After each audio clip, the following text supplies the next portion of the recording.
Ziua de 24 ianuarie marchează unul dintre cele mai importante momente din istoria românilor: unirea principatelor române.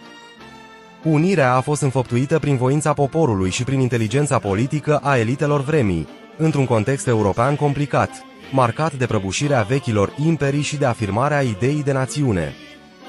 Artizanul unirii a fost Alexandru Ioan Cuza, ales domn al Moldovei la începutul lunii ianuarie și, câteva săptămâni mai târziu, ales și domn al țării românești. Această dublă alegere a fost un act de voință națională, dar și un gest politic curajos, care a speculat abil ambiguitățile tratatelor internaționale. Contextul istoric era favorabil. După războiul Crimeii, marile puteri europene au acceptat o reorganizare a principatelor, iar românii au profitat de această fereastră istorică pentru a-și afirma unitatea. Unirea nu a fost doar un act simbolic.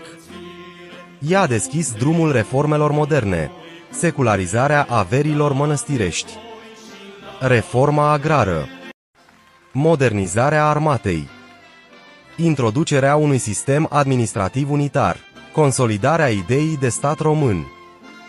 Deși la început a fost o uniune personală, unirea principatelor a pus bazele României moderne și a pregătit terenul pentru independență și, mai târziu, pentru Marea Unire. Astăzi, 24 ianuarie nu este doar o dată din calendar. Este dovada că unitatea se construiește prin viziune, curaj și solidaritate.